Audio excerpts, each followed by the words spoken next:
सियाराम, जय जानकीनाथ। भगवान की अतिशय कृपा से हमें ये श्रीमद् भगवत गीता का अध्ययन कराने का और अध्ययन करने का यह शुभ अवसर हमें प्रदान हुआ है। तो हम एकाग्र चित्त से इसका अध्ययन करें ताकि हम भगवान की सेवा के प्रति अग्रसर हों और सनातन धर्म के प्रति अग्रसर हो। जय सियाराम, जय जानकीनाथ। आइए कक्षा को प्रारंभ करते हैं।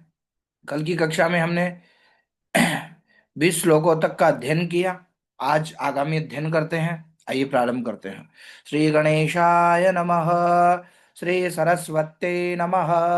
श्री वेद पुरुषाय नमः। गुम गुरुभ्यो नमः। आइए। यावदेतान्निरीक्षेऽहम् योद्धुकामानवस्थितान् कैर्मया सह योद्धव्यमस्मिन् रणसमुद्यमे यावदेतान् निरीक्षेऽहम् यावदेतान् निरीक्षेऽहम् योद्धुकामानवस्थितान् कैर्मया सह योद्धव्यमस्मिन् रणसमुद्यमे।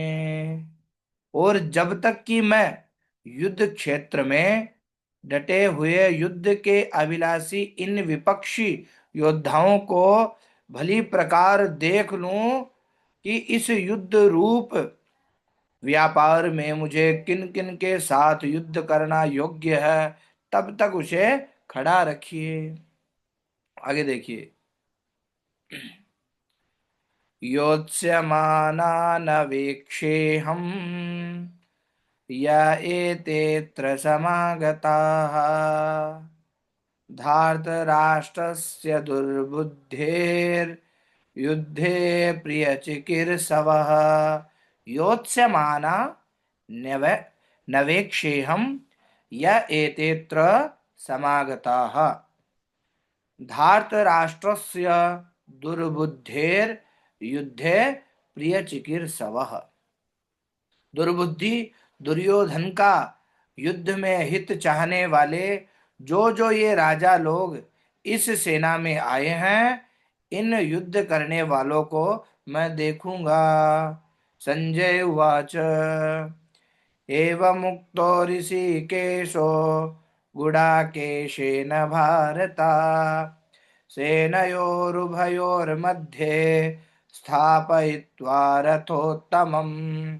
एवमुक्तो ऋषिकेशो गुडाकेशेन भारत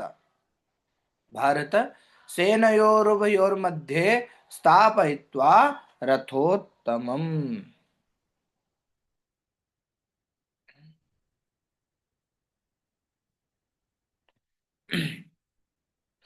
भीष्मद्रोण प्रमुखतः सर्वेषां च महीक्षिताम् उवाच पार्थ पश्यैतान् समवेतान् कुरु नीति। भीष्म द्रोण प्रमुखतः सर्वेषां च महीक्षिताम् उवाच पार्थ पश्यैतान् समवेतान् कुरु नीति। कि संजय बोले, हे धृतराष्ट्र, अर्जुन द्वारा इस प्रकार कहे हुए महाराज श्री कृष्णचंद्र ने दोनों सेनाओं के बीच में भीष्म और द्रोणाचार्य के सामने तथा संपूर्ण राजाओं के सामने उत्तम रथ को खड़ा करके इस प्रकार कहा कि हे पार्थ, युद्ध के लिए जुटे हुए इन कौरवों को देखो। तत्रापश्य स्थितान् पार्थः पितॄनथ पितामहान् आचार्यान् मातुलान् भ्रातॄन् पुत्रान् पौत्रान् सखींस्तथा स्वसुरान् सुहृदश्चैव सेनयोरुभयोरपि तत्रापश्यत् पश्यत् स्थितान् पार्थः पितॄनथ पितामहान् आचार्यान् मातुलान् भ्रातॄन् पुत्रान् पौत्रान् सखी तथा स्वसुरान् सुहृदश्चैव सेनयोरुभयोरपि। इसके बाद प्रथापुत्र अर्जुन ने उन दोनों दोनों ही सेनाओं में स्थित ताऊ चाचाओं, दादों, परदादों को, गुरुओं को, मामाओं को, भाइयों को, पुत्रों को, पौत्रों को तथा मित्रों को, ससुरों को और सुहृदों को भी देखा। और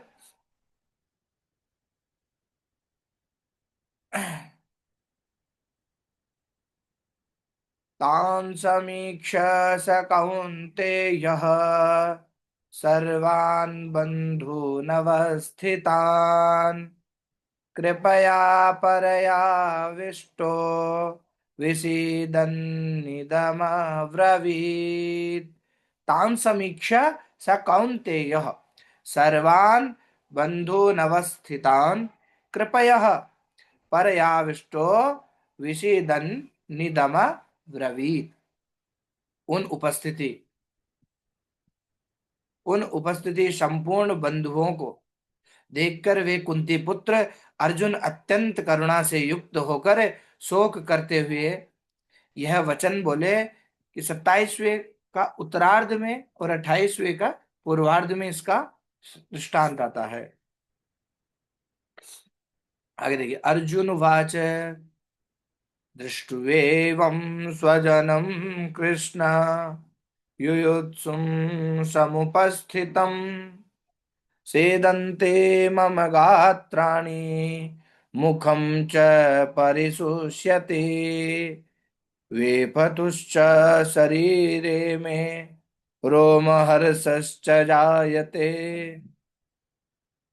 दृष्ट्वेवं स्वजनं कृष्ण युयुत्सुं समुपस्थितम् सीदन्ते मम गात्राणि मुखं च परिशुष्यति वेपथुश्च शरीरे में रोमहर्षश्च जायते। अर्जुन बोले, हे कृष्ण, युद्ध क्षेत्र में डटे हुए युद्ध के अभिलाषी इन स्वजन समुदाय को देखकर मेरे अंग शिथिल हुए जा रहे हैं और मुख सूखा जा रहा है तथा मेरे शरीर में कंप एवं रोमांच हो रहा है। फिर आगे देखिए, गांडीवं संसते हस्तात् त्वक्चैव परिदयते न च शक्नोम्यवस्थातुं भ्रमतीव च मे मनः। गांडीवं संसते हस्तात् त्वक्चैव परिदयते न च शक्नोम्यवस्थातुं भ्रमतीव च मे मनः। हाथ में गांडीव धनुष गिर रहा है और त्वचा भी बहुत जल रही है तथा मेरा मन भ्रमित सा हो रहा है, इसलिए मैं खड़ा रहने को भी समर्थ नहीं हूँ। आज की कक्षा में हम इन्हीं 10 श्लोकों का अध्ययन करेंगे। जय सिया राम, जय जानकीनाथ। मिलते हैं आगामी कक्षा में।